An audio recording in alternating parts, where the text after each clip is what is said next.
இருக்கலாம், தெரியாதவராயிருக்கலாம். அவர்களை செதுக்க வேண்டிய இடத்திலே ஒவ்வொரு பெற்றோர்களும் ஆசிரியர்களும் இருக்கிறார். தர்கா, தாயத்து, வரதட்சணை திருமணம், மார்க்கத்திற்கு மாற்றமான அனாச்சாரமான காரியங்கள் நாம் போதிக்கிற மார்க்க கல்வியின் மூலமாக சுக்குநூறாய் நொறுக்கப்படல் வேண்டும். அப்படிப்பட்ட மார்க்க கல்விதான் நம்மை உன்னதமான மனிதர்களாய் மாற்றும். வரும் கால தலைமுறையினரின் எதிர்கால பெற்றோர்களின் கரத்திலே இருக்கிறது. இவர்களை சீர்திருத்தி உன்னதமானவர்களாய் செதுக்க போகிறோமா, அல்லது உலக மோகத்திலேயே மூழ்கடித்து வாழ்க்கையை சிதைக்க போகிறோமா என்பதை உணர்ந்தவர்களாய் மார்க்க கல்வி ஒரு குடும்பத்தை சீர்படுத்தும், ஒரு ஊரையே சீர்படுத்தும். பிள்ளைகளுக்கு மார்க்க கல்வியை கொடுத்து உன்னதமான வரும் கால தலைமுறையினராய் செதுக்குவோமாக. அஸ்ஸலாமு அலைக்கும் வரஹ்மத்துல்லாஹி வபரகாத்துஹு.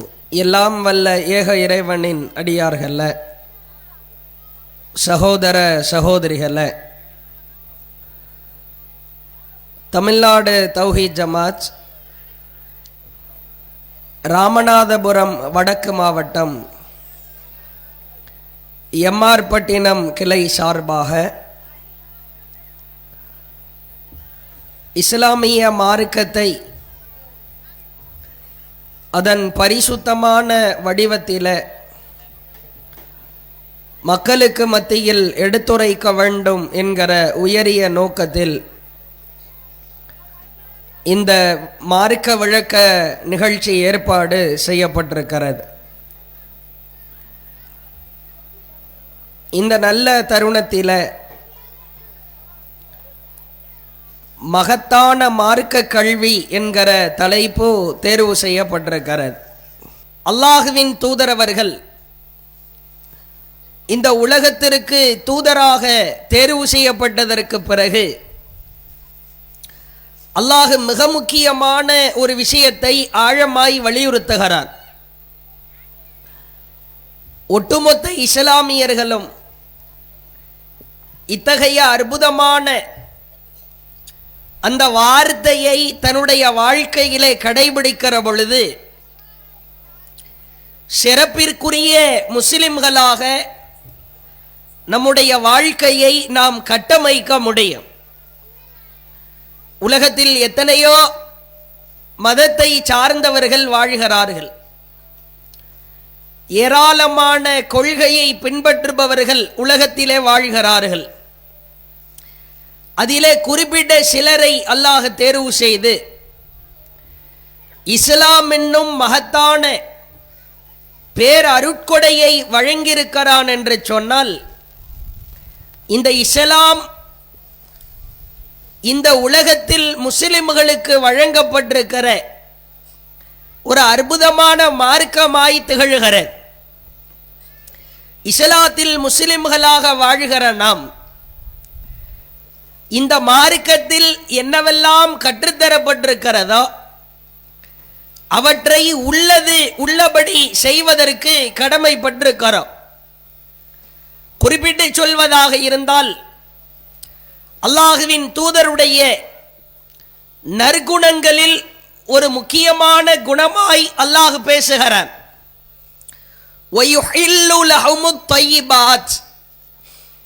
அவர்களுக்கு எது பரிசுத்தமாய் இருக்கிறதோ, ஆகுமாக்கப்பட்டதா இருக்கிறதோ அதை அவர் ஏவுவார். நபியினுடைய குணநலத்தின் பிரதானமான குணம், எது உங்களுக்கு அனுமதிக்கப்பட்டிருக்கிறதோ, எதை அல்லாஹ் இதைத்தான் நீ செய்ய வேண்டும் என்று கட்டளை இட்டிருக்கிறானோ அதை மட்டும்தான் இந்த நபி உங்களுக்கு கட்டளையிடுவார், உங்களுக்கு அதை ஆகுமாக்குவார். அடுத்து அல்லாஹ் சொல்கிறான், வயுஹர்ரிமு அலைஹிமுல் ஹபாயிஸ், உங்களிடத்தில் தடுக்கப்பட்ட அருவருப்பான அசிங்கமான காரியங்களை விட்டு இந்த நபி உங்களை தடுப்பார். உங்களுக்கு எதுவெல்லாம் வாழ்க்கையிலே தடுக்கப்பட்ட காரியம் என்று சொல்லப்பட்டிருக்கிறதோ அவற்றையெல்லாம் இந்த நபி தடுத்து நிறுத்துவார் என்று அல்லாஹ் திருக்குரானில் நபிகளாரின் அற்புதமான குணநலன் குறித்து ரத்தின சுருக்கமாய் ஆழமான வார்த்தைகளால் பதிய வைக்கிறான். முதலில் ஒன்றை புரிந்து கொள்ள வேண்டும். அசிங்கங்கள், அருவருக்கத்தக்க காரியங்கள், மார்க்கத்திற்கு முரணான காரியங்கள் எந்த பகுதியிலே, எந்த இடத்திலே, எந்த வீட்டிலே, எந்த ஊரிலே, எந்த தெருவிலே இருக்கிறதா அதை அப்புறப்படுத்தி விட்டால் மட்டும்தான் அனுமதிக்கப்பட்ட காரியங்கள் அங்கே சிறப்பான முறையிலே பதிய வைக்கப்படும். இது நபிகளாரின் குணநலனாய் அல்லாஹ் எடுத்து காட்டுகிற செய்தியாய் பார்க்கிறோம்.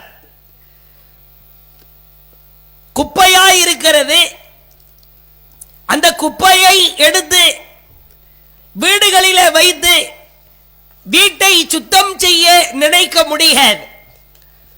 ஒரு வாடை வீசுகிற, துர்நாற்றம் அடிக்கிற ஒரு பொருள் வீட்டிலே இருந்து அதற்கு மேல் எவ்வளவு ரூம் ஸ்ப்ரேக்கள் அடித்தாலும், வாசனை திரவியங்களை அள்ளி தெளித்தாலும் அந்த அசிங்கத்தை அப்புறப்படுத்தாத வரைக்கும் வாசனைகளால் அலங்கரிக்க முடியாது. ஒரு போர்டிலே, கரும்பலகையிலே அனைத்தையுமே எழுதி அந்த கரும்பலகையை நிரப்பிவிட்டோம்.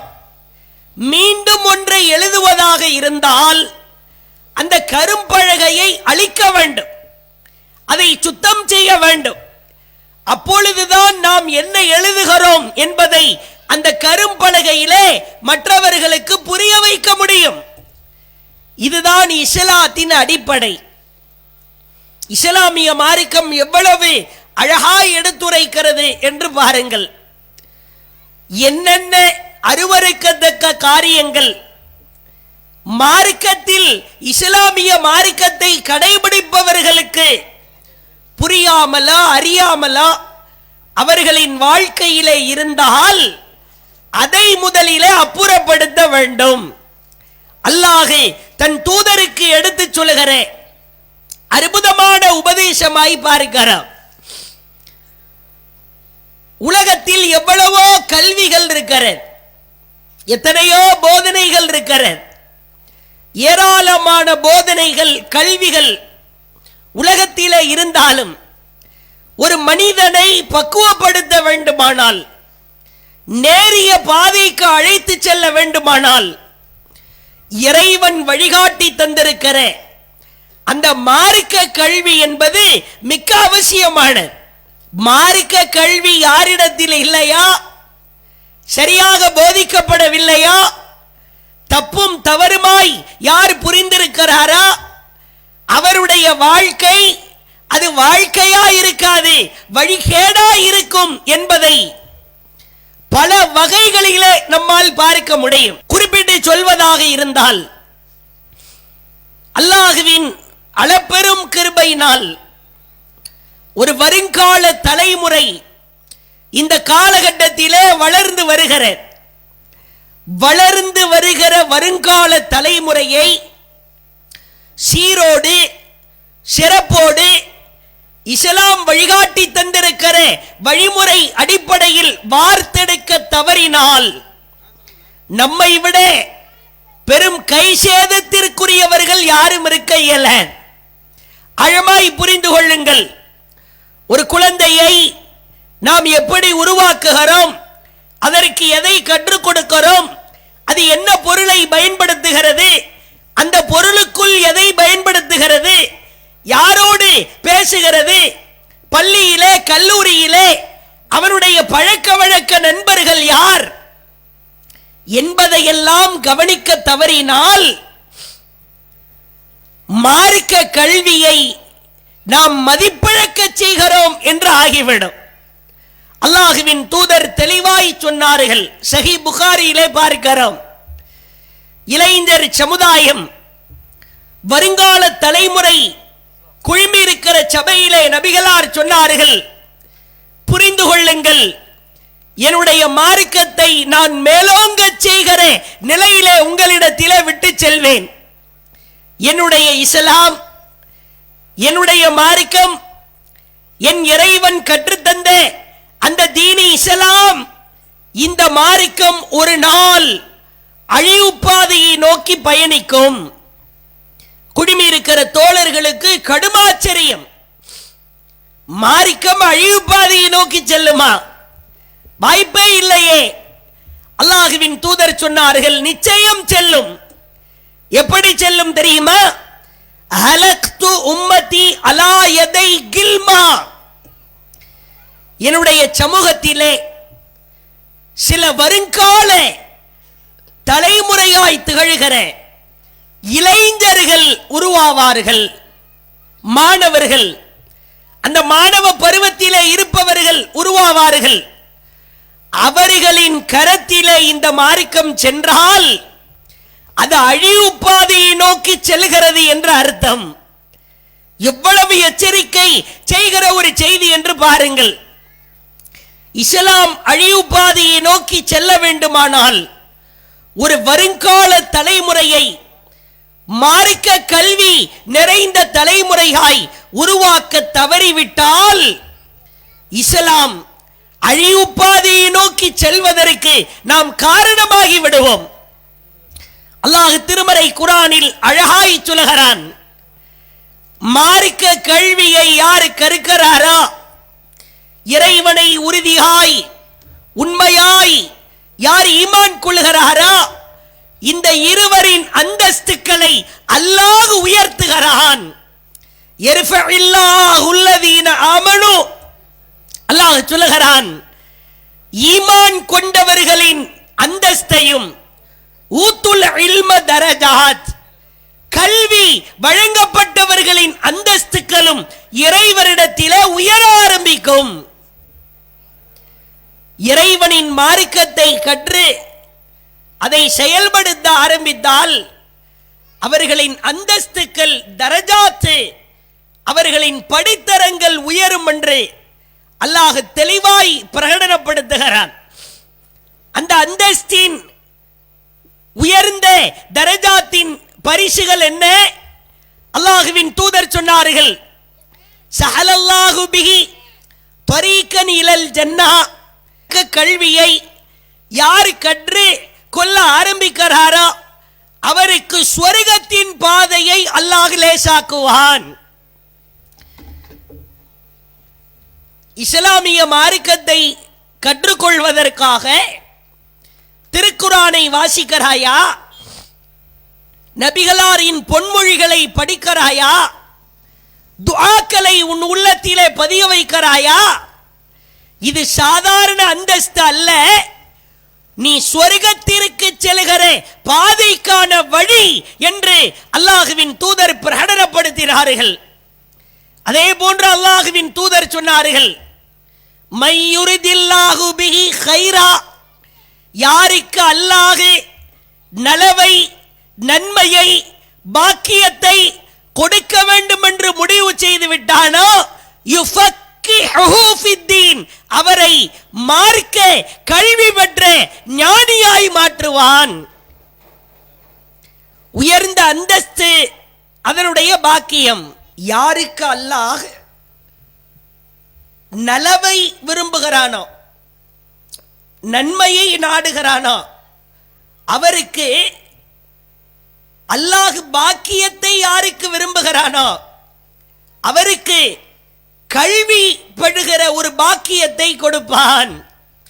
இங்க மேடையிலே ஒவ்வொரு விஷயத்தையும் அழகாய் எடுத்துரைத்த மாணவர்கள் மாணவிகள், இவர்களுக்கெல்லாம் அல்லாஹ் நன்மையை நாட விரும்பியிருக்கிறான்.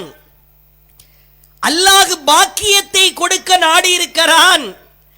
அதனால்தான் நம்முடைய பிள்ளைகள் திருக்குர்ஆன் வசனங்களை நாவுகளிலே ஓதுகிறார்கள், திருக்குர்ஆனின் கருத்துக்களை எடுத்துச் சொல்கிறார்கள், நபிகளாரின் வாழ்க்கையை அப்படியே சாறுபிடிந்து அவர்களின் பாணியிலே பாஷையிலே மக்களுக்கு புரிய வைக்கிறார்கள்.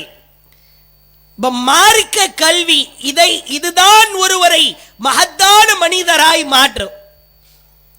அல்லாஹ்வின் தூதர் அவர்கள் திருமறை குர்ஆனின் வாயிலாக ஏராளமான எச்சரிக்கைகளை செய்தார்கள். அதில் நபிகளார் செய்த எச்சரிக்கையில் மிக முக்கியமான எச்சரிக்கை நிறைந்த சில வாசகங்களை பார்க்கிறோம். அதிலே ஒரு சபையிலே வழிகட்டு போகிற ஷைத்தானிய சிந்தனைகளால் தூண்டப்படுகிற சில காரியங்களை விட்டு நபிகளார் மக்களை எச்சரித்திருக்கிறார்கள். அப்பொழுது ஒரு வசனத்தை ஓதி காட்டுகிறார்கள். கவனமாயிருக்க வேண்டும், ஷைத்தானுக்கு கீழ்ப்படிந்து விடக்கூடாது, ஷைத்தானின் வேலைகளை நீ செய்துவிடக் கூடாது. காலங்கள் செல்ல செல்ல வளர வளர ஏராளமான கண்டுபிடிப்புகள் கண்டுபிடிக்கப்படலாம், பலதரப்பட்ட உபகரணங்கள் உனக்கு உருவாக்கப்படலாம். அந்த நேரத்தில் கூட வழிதவறிவிடக் கூடாது என்பதற்காக நபிகளார் செய்த முன்னறிவிப்பை பாருங்கள். 6வது அத்தியாயத்தின் ஒரு வசனத்தை ஓதுகிறார்கள்.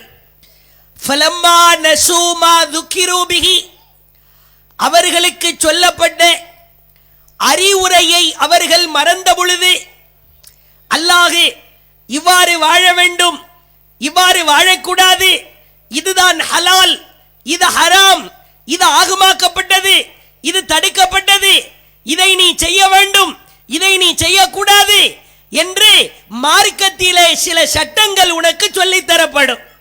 இதுதான் அறிவுரை. இந்த அறிவுரையை அவர்கள் மறந்துவிட்டால் ஃபதஹ்னா அலைஹிம் அபுவாப குல்ல ஷைஇன், அல்லாஹ் சொல்லுகிறான், அவர்கள் வழிகட்டு போவதற்கான அனைத்து வாசல்களையும் நாம் திறந்து விடுவோம். கவனமாயிருக்க வேண்டும். மகத்துவம் நிறைந்த மார்க்க கல்விக்கு முக்கியத்துவம் கிடைக்காவிட்டால், முக்கியத்துவம் கொடுக்க தவறினால் வழிகட்டு போகிற வாசல்களை அல்லாஹ் திறந்து விடுவான்.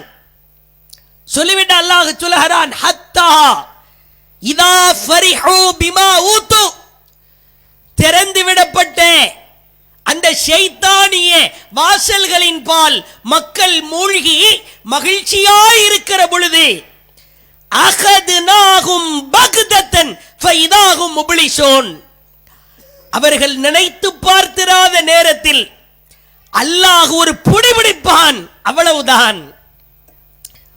அல்லாஹ்வின் கடுமையான எச்சரிக்கை.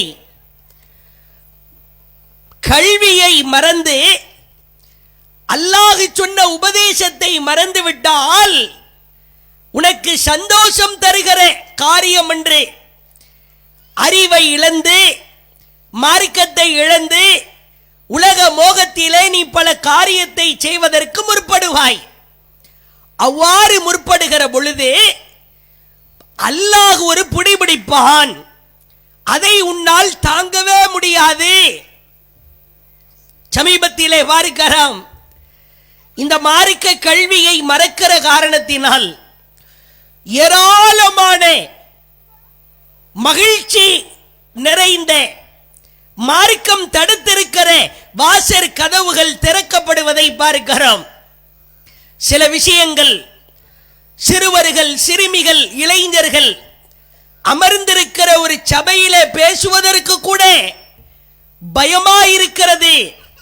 அப்படிப்பட்ட காரியங்கள் சமூகத்திலே திறந்து விடப்பட்டிருக்கிற அவல நிலையை பார்க்கிறோம். ஆனாலும் பேசத்தான் வேண்டியது இருக்கிறது. சமகாலே வளர்ந்து வருகிற இளைஞர்களை பாருங்கள், மாணவ பருவத்திலே இருக்கிற மாணவர்களை பாருங்கள். தன்னுடைய வாழ்க்கையை தொலைத்து விடுகிற பலதரப்பட்ட வேலைகளை செய்கிறான். போதை பொருட்களிலே மூழ்கி கிடக்கிறான். போதை பொருளை உண்ணுவது அவனுக்கு இன்பமாயிருக்கிறது.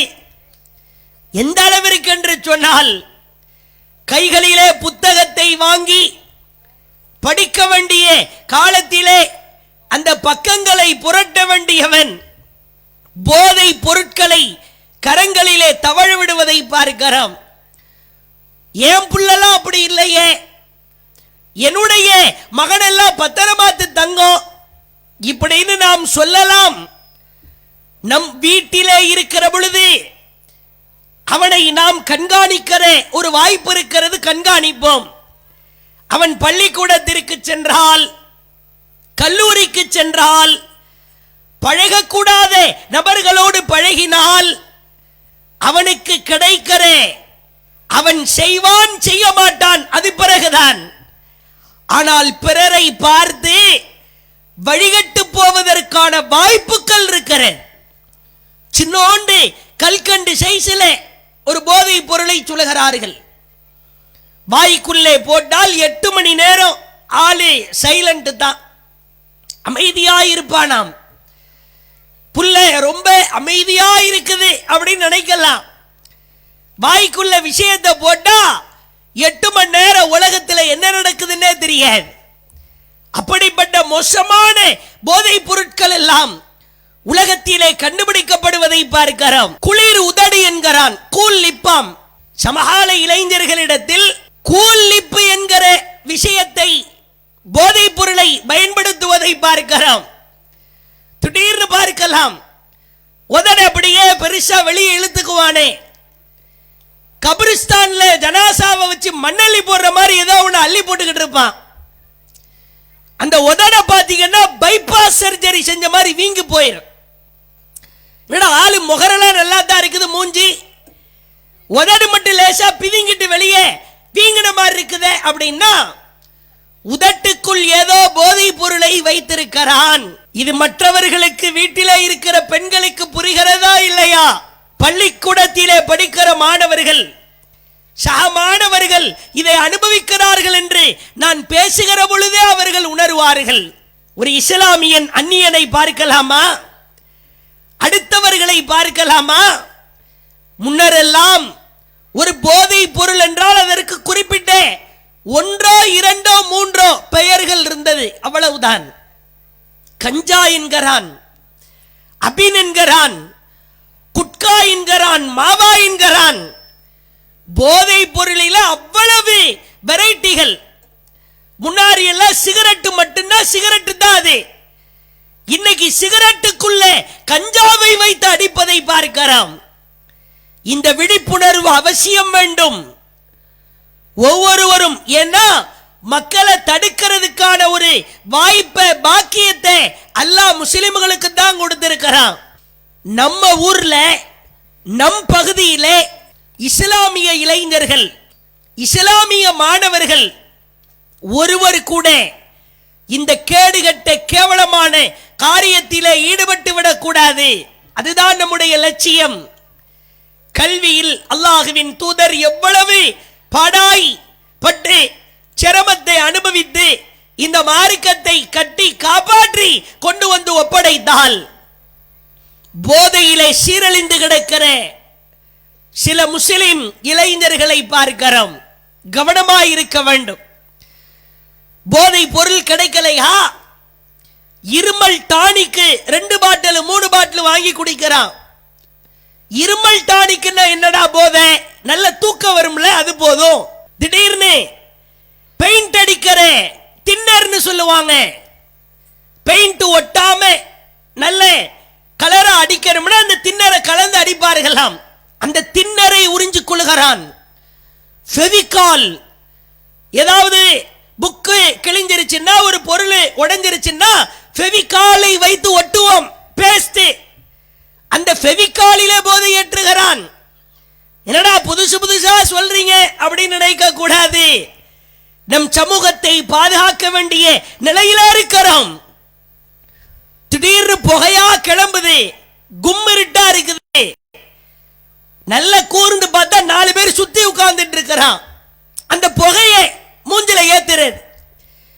இவ்வளவு மோசமான ஒரு சமூகத்தில் தான், ஒரு உலகத்தில் தான் நம்முடைய வாழ்க்கையை நாம் கட்டமைக்க வேண்டியது இருக்கிறது. இப்போ ஒரு மாணவனை வளர்க்கணும், சாதாரணமா வளர்த்தர முடியுமா? பெற்றோர்கள் எவ்வளவு கவனமாக இருக்க வேண்டும். இவனை நாம் வீட்டிலே இருக்கும் போது பாதுகாக்கலாம். வீட்டு படியை தாண்டி விட்டால் இவன் தலையில ஒரு சிசிடிவி கேமராவை வைத்து வீட்டிலே டிவியை வைத்து பார்க்க முடியுமா? இதுவெல்லாம் சாத்தியமா? ஒரு வயதுக்கு வந்த ஒரு பெண் வீட்டிலே இருக்கிறார். அவரை நம்மால் முடிந்த அளவிற்கு வீட்டிலே பக்குவமா கண்ணியமா வளர்க்க முடியும். பள்ளிக்கூடத்திற்கு செல்கிறார், கல்லூரிக்கு செல்கிறார், ஒரு சிப்பு மெமரி கார்டு ஒன்று சொருகி விட்டு போன்ல அந்த ஆப்பை வச்சு வீடியோ பார்க்கிற ஒரு முறை இருக்கிறதா? அப்படி நம் பிள்ளைகளை நீ எங்கு போனாலும் நான் கண்காணிப்பேன் என்கிற ஒரு வாய்ப்பெல்லாம் இல்லை. அவர்கள் எங்கே இருந்தாலும் சரி, எந்த இடத்தில் இருந்தாலும் சரி, யாரோடு இருந்தாலும் சரி, அவர்களுக்கு இந்த மகத்தான மார்க்க கல்வி கிடைத்து விட்டால் அவர்களை யாராலும் வழிகெடுக்க முடியாது. இளைஞர் பட்டாளங்களுக்கு அல்லாஹுவின் தூதர் அற்புதமாய் சொன்னார்கள், வேண்டாம், ஹர்ரமல்லாஹுல் ஹம்ர, அல்லாஹ் போதை தருகிற பானத்தை, அந்த மதுவை ஹராமாக்கி விட்டான். ஹராம் என்கிற வார்த்தைக்கு முஸ்லிம்களுக்கு அர்த்தம் சொல்ல வேண்டிய அவசியம் இல்லை. பன்றி இறைச்சியை எப்படி தொட்டு பார்க்க நினைக்க மாட்டோமா? மது உனக்கு ஹராம். குல்லு முஸ்கிரின் ஹராம், போதை தருகிற அனைத்துமே உனக்கு தடை. அது சின்னதா இருந்தாலும் சரி, பெருசா இருந்தாலும் சரி. அல்லாஹுவின் தூதர் சொன்னார்கள், எவன் இந்த உலகத்திலே போதை பொருளை உட்கொள்கிறானோ நாளை மறுமையில் அவனுக்கான தண்டனை என்ன தெரியுமா? நரகவாசிகள் அந்த நெருப்பிலே வந்து அவர்களின் தோள்கள் எல்லாம் கருகி போய் அந்த தோள்களும் வியர்வையும் சதையும் அந்த நெருப்பும் சேர்ந்து அந்த உடலில் இருந்து சீலும் சலமுமாய் கொட்டுமாம். அல்லாஹ் இந்த வடிகிற சீலையும் சலத்தையும் எடுத்து நரகவாசிகளின் சீல் சலத்தை எடுத்து சேமித்து வைப்பானாம். தீனத்தில் ஹபால். அல்லாஹுவின் தூதர் சொன்னார்கள், இந்த உலகத்தில் போதையை உட்கொள்பவனுக்கு நாளை மறுமையிலே அல்லாஹ் தீனத்தில் ஹபால் என்கிற பானத்தை கொடுப்பான். அப்படின்னா நல்ல குடிக்கிற மாதிரியான சாத்துக்குடி ஜூஸா? நரகவாசிகளின் சீலும் சலமும் கலந்த பானத்திற்கு பெயர் தீனத்தில் ஹபால். போதையை ஏத்துன சுருன்னு ஏறிச்சா நாளைக்கு மறுமையிலே இந்த சீலையும் சலத்தையும் குடிப்பதற்கு அல்லாஹ் கடுமையான முறையிலே தண்டிப்பானாம். கவனமாய் இருக்க வேண்டும். அதே போன்று பாருங்கள், அடிமைத்தனம், ஏராளமான அடிமைத்தனங்களிலே சமூகம் மூழ்கி திளைப்பதை பார்க்கிறோம். அதில் முக்கியமாய் சொல்வதாயிருந்தால் ஆன்லைன் அடிமைத்தனம். ஒவ்வொரு வீடுகளிலும் இன்றைய கால சூழலிலே தாய்மார்கள், பெற்றோர்கள் கவனமாயிருக்க வேண்டிய இடத்திலெல்லாம் வழி தவறி செல்வதை பார்க்கிறோம். ஆன்லைன் அடிமைத்தனம். கேம்களிலே மூழ்குகிறான். திடீரென்று இன்ஸ்டாகிராம் பேஜிலே ரீல்ஸ்களாய் போட்டு தள்ளுகிறான். யூடியூப் சேனல்களிலே பலதரப்பட்ட வீடியோக்களை பார்க்கிறான். ஒரு கட்டத்தில் ஆபாச படங்கள், சினிமா காட்சிகள், இவைகளை எல்லாம் பார்ப்பதை பார்க்கிறோம். குறிப்பா வீடுகள்ல தாய்மார்கள் தொலைக்காட்சி பெட்டிகளில் சீரியல்கள், சினிமா படங்கள், இதில் அதிகமாய் மூழ்கி திளைப்பதை நம்மால் பார்க்க முடிகிறது.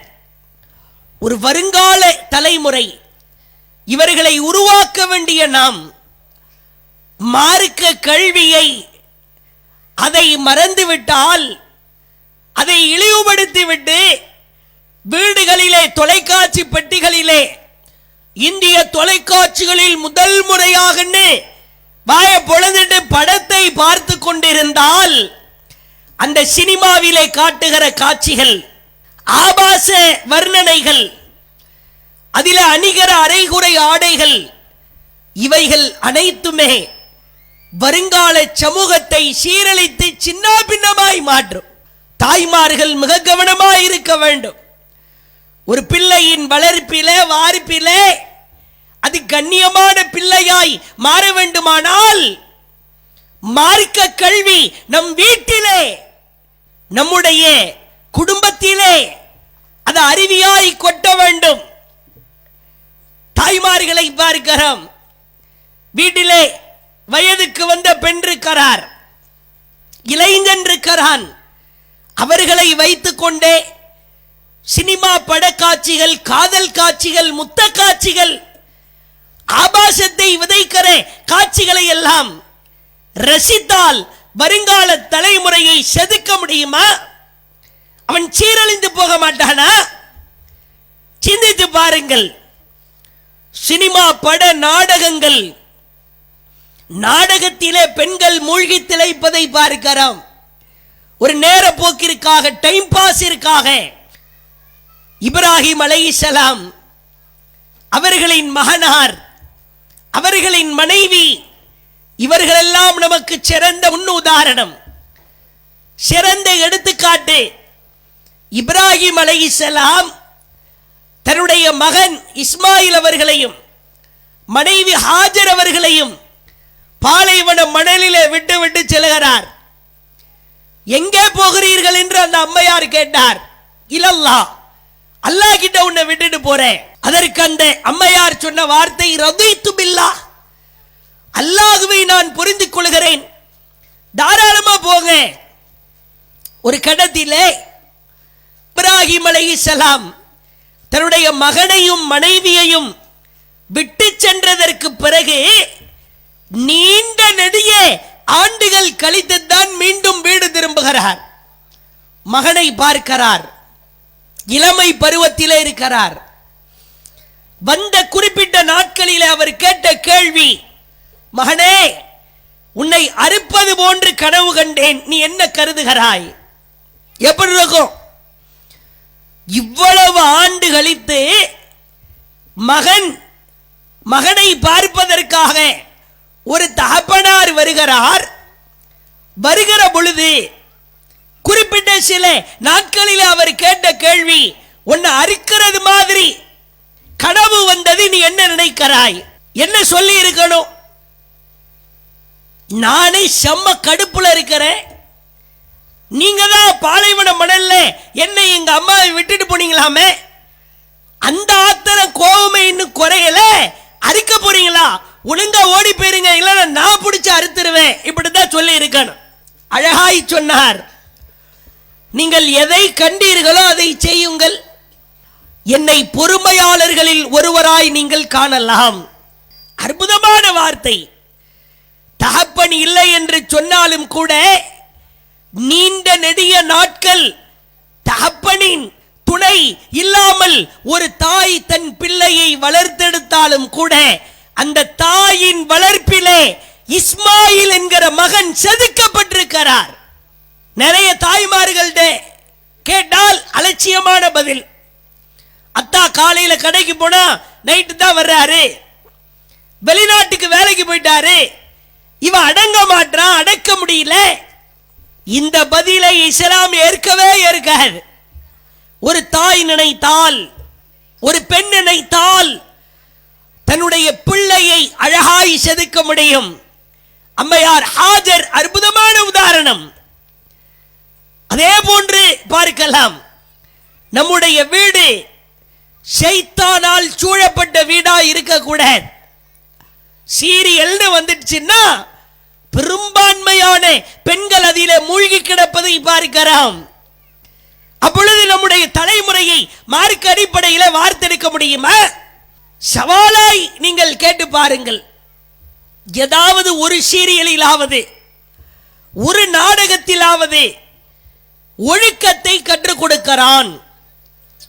ஒழுக்கம் இந்த நாடகத்திலே போதிக்கப்படுகிறது. இதை பார்த்ததற்கு பிறகுதான் நானும் என்னுடைய குடும்பத்தாரும் ரொம்ப சிறப்பான முறையில் வாழ ஆரம்பிச்சோம். ரயில்வே பயணம், ஒரு ரயில்ல பயணம் போகணும்னா பிளாட்ஃபார்ம்ல உட்காரணும், ட்ரெயின் வர்றதுக்கு வெயிட் பண்ணணும். சில ஊர்களில் அந்த கோச் பொசிஷன் காட்டுவதற்காக சில எல்இடியில எல்சிடியில ஒரு டிவி ஒன்று வச்சிருப்பாங்க, சின்ன சின்னதா. S1 S2 S3 அந்த கோச் பொசிஷனை காட்டும். ரயில்வே ஸ்டேஷன்ல பயணத்திற்காக அமர்ந்திருக்கிற பொழுதும் கூட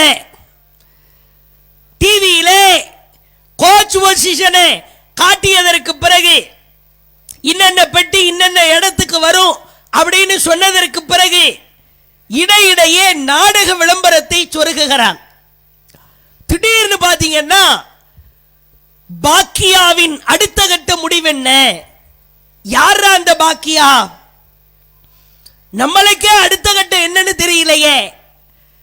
பாக்கிய லட்சுமி அப்படின்னு ஒரு நாடகம் ஒன்று ஓடுகிறது.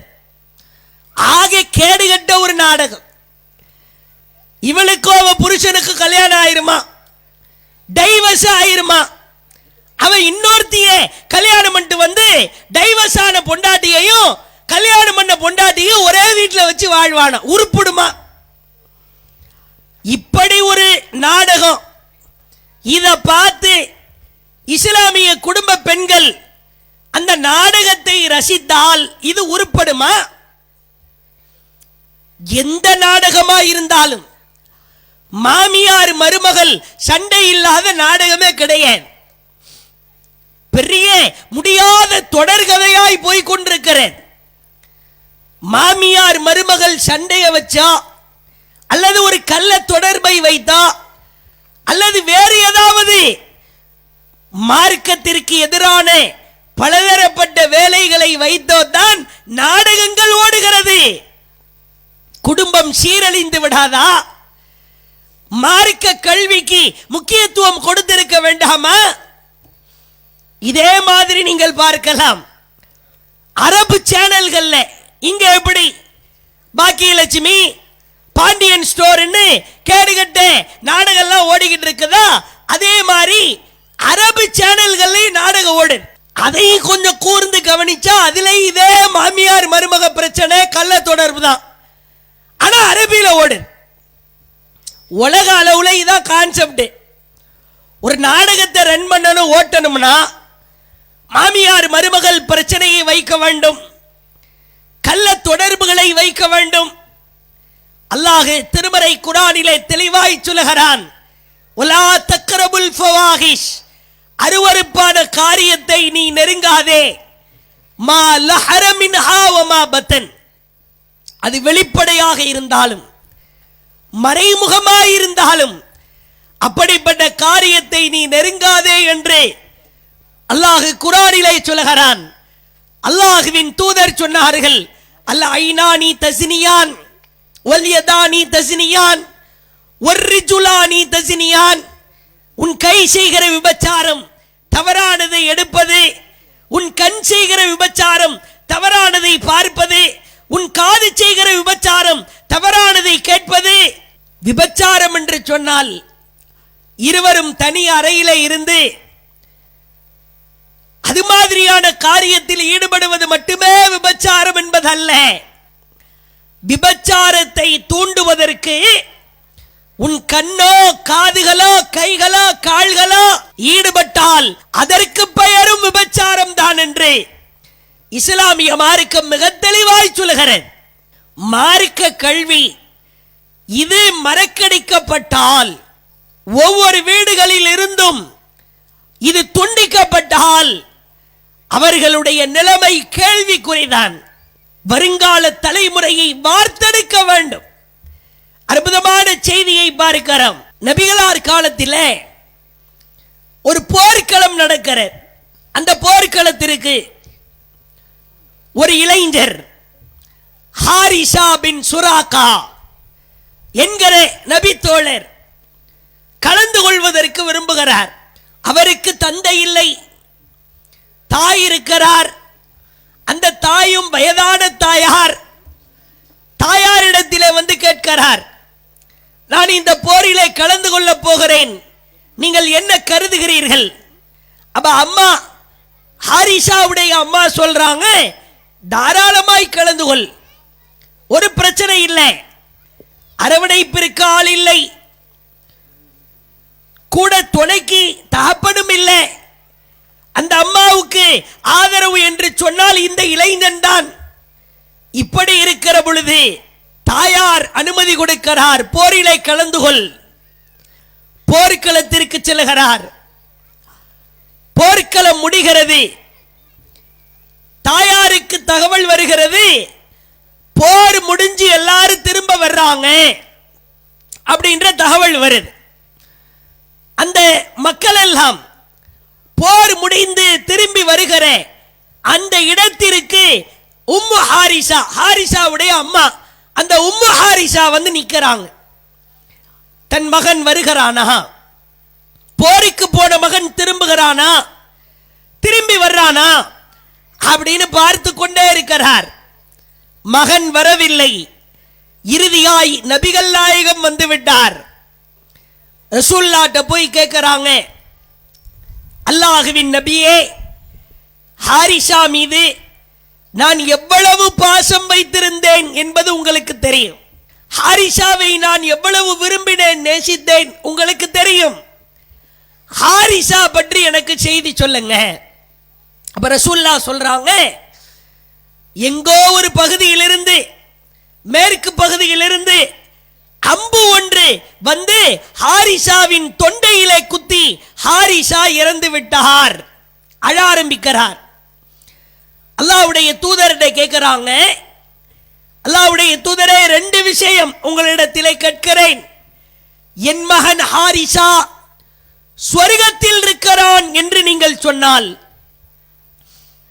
ஃபஸபர்து, நான் பொறுத்துக் கொள்வேன், நான் மகிழ்ச்சியாயிருப்பேன். ஒருவேளை கைர தாலிக், அது அல்லாத இடத்தில் அவன் இருக்கிறான் என்று நீங்கள் சொன்னால், வார்த்தையை நன்றாய் கவனிக்க வேண்டும். ஒன்று சொர்க்கம், மற்றொன்று நரகம். என் மகன் நரகத்தில் இருக்கிறான்னு கூட அந்த அம்மாவால சொல்ல வாய் வரல.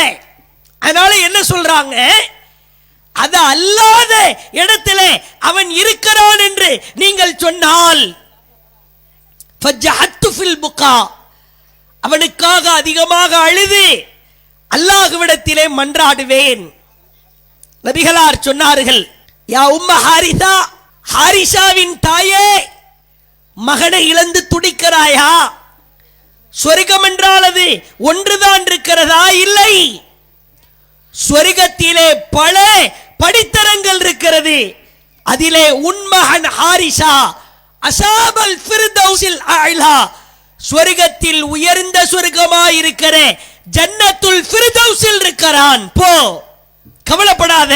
எப்படிப்பட்ட பாக்கியம் என்று பாருங்கள். ஒரு மகனுடைய வார்ப்பு, ஒரு பிள்ளையினுடைய வளர்ப்பு, மார்க்கத்தை கற்றுக் கொடுத்தால் அந்த மகன் சொர்க்கத்தில் இருக்கிறான் என்கிற நற்செய்தி ஒரு தாய் உயிரோடு வாழ்ந்து கொண்டிருக்கிற பொழுதே கிடைக்கிறது என்று சொன்னால், அதை விட பெரும் பாக்கியம் பெற்றெடுத்தவர்களுக்கு கிடைக்க முடியுமா? அந்த அம்மா அழுகிறாங்க. சொர்க்கத்தில் இருக்கிறானா சொல்லிருங்க. நற்செய்தியை பாருங்கள். ஒரு தாய் உலகத்திலே வாழ்ந்து கொண்டிருக்கிற பொழுதே உன் மகன் சொர்க்கத்தில் இருக்கிறான், இதை விட கோடியை கொட்டி கொடுத்தாலும் அந்த தாய்க்கு நற்செய்தி கிடைக்குமா? பாக்கியம் கிடைக்குமா? மார்க்க கல்வியை கொடுக்கிற பொழுது என் மகன் சொர்க்கத்தில் இருக்கிறான் என்கிற ஒரு ஆத்ம திருப்தி நமக்கு கிடைக்க வேண்டும். அப்படி கிடைக்குமா? யோசித்து பாருங்கள். சமூகத்தை எடுத்துக்கங்க. மார்க்க கல்வி முறையாய் போதிக்கப்படாததனுடைய விளைவு என்ன? பராத் இரவு என்கிற பெயரால ஒரு பித்அத் அனாச்சாரம் நடக்கிறது. பராத் இரவு அது ஒரு பித்அத், மார்க்கத்திலே இல்லாத ஒன்று. பள்ளிவாசல்ல கூட்டம் கூட்டமா ஆண்கள் வருவதை பார்க்கிறோம். ஃபர்லாக இருக்கிற, கடமையா இருக்கிற ஃபஜ்ர் தொழுகைக்கு யாரு வர்றதில்லை. பித்அத்துக்கு அவ்வளவு முக்கியத்துவம் கொடுக்கிறார், ஃபஜ்ர் தொழுகைக்கு வருவதில்லை. தர்கா அனாச்சாரத்தை பார்க்கிறோம். அல்லாஹ் திருமறை குர்ஆனிலே தெளிவாய் சொல்கிறான், எனக்கு இணை கற்பிக்காதே, லா துஷ்ரிக் பில்லாஹ் இன்ன ஷிர்க லதுல்முன் அதீம், இணை வைத்தல் மகத்தான மாபெரும் அநீதி அல்லாஹ் சொல்கிறான். தர்காவில் போய் கையேந்துவதை பார்க்கிறோம். அல்லாஹ்விடத்திலே கேட்க வேண்டிய உதவியை எல்லாம் தர்காவிலே போய் நின்று கேட்கிற அவல நிலையை பார்க்கிறோம். தாயத்து, கந்தூரி நிகழ்ச்சி, மௌலூது ஓதுவது, ரமலான் மாதத்திலே குறிப்பிட்ட அந்த 27வது இரவுன்னு வந்துருச்சுன்னா விசேஷமாய் ஊரை அலங்கரிப்பதை பார்க்கிறோம். மார்க்க கல்வி சரியாய் புகட்டப்படாவிட்டால், சரியான முறையிலே கற்பித்து கொடுக்கப்படாவிட்டால், இது போன்ற மோசமான நிலைமைகள் ஒவ்வொரு பகுதியிலே ஏற்படும். இறுதியாய் சில விஷயங்களை பாருங்கள். இறைவனிடத்திலே மறுமையிலே வெற்றி பெற வேண்டுமானால் இந்த மார்க்க கல்வி என்பது மகத்தானது. ஒவ்வொரு குடும்பத்தாரும் சபதமே இருக்க வேண்டிய தருணம். என்னுடைய வீட்டிலே, என்னுடைய குடும்பத்திலே மார்க்கத்திற்கு மாற்றமாக எது நடந்தாலும், எந்த காரியம் அரங்கேற்றப்பட்டாலும் அதற்கு எதிராய் நாம் களம் காண்பேன். என்னுடைய வருங்கால தலைமுறையை அப்படித்தான் உருவாக்குவேன். அல்லாஹ்வின் தூதர் காலத்திலே அப்படித்தான் உருவாக்கப்பட்டார்கள். வாழ்கிற காலகட்டத்திலும் சரி, வாழ்க்கையை முடிக்கிற அந்த மரண தருவாயாயிருந்தாலும் சரி, இறுதி கட்டம் வரைக்கும் மார்க்க கல்வியிலேயே வாழ்ந்து மரணித்த மகத்தானவர்களின் வரலாறுகளை பார்க்கிறோம். அல்லாஹ்வின் தூதர் காலத்தில் குர்ஆனை மனனம் செய்த 70 சஹாபாக்கள், குர்ஆனை மனனம் செய்தவர்கள்.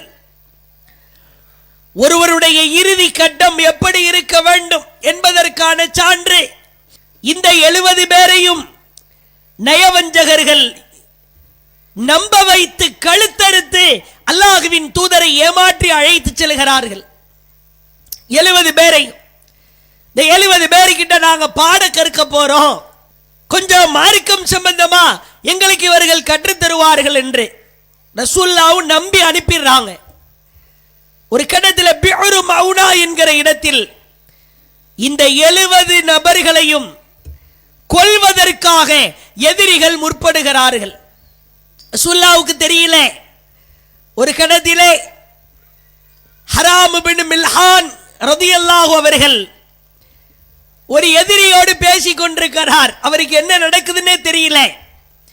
மார்க்க விஷயத்தை எடுத்து சொல்லிக் கொண்டிருக்கிற பொழுது ஹராம் பின் மில்ஹான் அவர்களினுடைய முதுகு பகுதியிலே முன்னால் இருப்பவன் சைகை செய்கிறான், பின்னால் இருப்பவன் ஈட்டியால் மறை உறுப்பிற்கும் வயிறுக்கும் நடுவிலே ஓங்கி ஒரு குத்து குத்துகிறான். பின்னால் குத்தப்பட்ட ஈட்டி முன்னால் வரைக்கும் வருகிறது. ரத்தம் அப்படியே சொட்டுது. அவர் சொன்ன வார்த்தை, வடிகிற ரத்தத்தை அப்படியே கையில எடுக்கிறார்.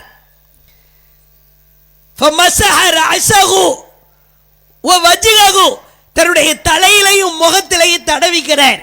குர்ஆனை மனனம் செய்த ஒரு ஹாஃபில், மார்க்க கல்வியை கற்று அவருடைய இறுதி அந்த தருணத்தை பாருங்கள். வடிகிற ரத்தத்தை எடுத்து தலையிலையும் முகத்திலையும் தடவிட்டு சொல்றாரு, அல்லாஹு அக்பர், அல்லாஹ் மிகப்பெரியவன், ஃபுஸ்து வ ரப்பில் கஅபா, கஅபாவுடைய இறைவன் மீது சத்தியமாய் நான் வெற்றி பெற்று விட்டேன். எதிரிக்கு ஒண்ணுமே புரியல. ஈட்டிய வச்சு சொருகிட்டோம், ரத்தம் அப்படியே கொட்டுது. ரத்தத்தை எடுத்து கஸ்தூரி மாதிரி தடவிட்டு அல்லாஹு அக்பர் சொல்லிட்டு நான் வெற்றி பெற்று விட்டேன் என்கிறாரே.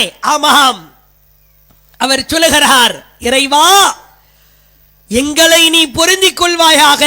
இறைவா நாங்கள் உன்னை பொருந்திக் கொண்டோம். இறைவா இந்த கல்வியிலேயே நாங்கள் மரணிக்கிறோம், அந்த வாக்கியத்தை நீ கொடுத்து விட்டாய் என்று உயிர் மூச்சு பிரிகிற கடைசி தருணம் வரைக்கும் ஒரு இளைஞருடைய துணிச்சலை பாருங்கள். இதுபோன்று நம்முடைய ஊரிலே விவரம் தெரிந்தவராயிருக்கலாம், தெரியாதவராயிருக்கலாம், சிறுமியாயிருக்கலாம். ஆனால் அவர்கள் வளர வளர அவர்களை செதுக்க வேண்டிய இடத்திலே ஒவ்வொரு பெற்றோர்களும் அவர்களின் பொறுப்பாளர்களும் ஆசிரியர்களும் இருக்கிறார். தர்கா, தாயத்து, தகடு, ஆடம்பர திருமணம், வரதட்சணை திருமணம், மார்க்கத்திற்கு மாற்றமான அனாச்சாரமான காரியங்கள், இவைகள் அனைத்தும் நாம் போதிக்கிற இந்த மகத்தான மார்க்க கல்வியின் மூலமாக சுக்குநூறாய் உடைத்து நொறுக்கப்படல் வேண்டும். அப்படிப்பட்ட மார்க்க கல்விதான் நம்மை உன்னதமான மனிதர்களாய் மாற்றும். வரும் கால தலைமுறையினரின் அந்த எதிர்காலம் பெற்றோர்களின் கரத்திலே இருக்கிறது. இவர்களை சீர்திருத்தி உன்னதமானவர்களாய் செதுக்க போகிறோமா, அல்லது உலகத்திலேயே உலக மோகத்திலேயே மூழ்கடித்து இவர்களின் வாழ்க்கையை சிதைக்க போகிறோமா? ரெண்டு கேள்விக்கு எதில் பதிலளிக்க போகிறோம் என்பதை உணர்ந்தவர்களாய் மகத்தான மார்க்க கல்வி ஒரு குடும்பத்தை சீர்படுத்தும், ஒரு வீட்டை சீர்படுத்தும், ஒரு ஊரையே சீர்படுத்தும். நம்முடைய பிள்ளைகளுக்கு மகத்தான மார்க்க கல்வியை கொடுத்து ஒழுக்கத்தை போதித்து உன்னதமான வரும் கால தலைமுறையினராய் செதுக்குவோமாக என்று கேட்டு ஜஸாக்குமுல்லாஹு கைரா வாஹிர் தஅவானா அனில் ஹம்துலில்லாஹி ரப்பில் ஆலமீன். அஸ்ஸலாமு அலைக்கும் வரஹ்மத்துல்லாஹி வபரகாத்துஹு. அல்லாஹு அக்பர், அல்லாஹு அக்பர்.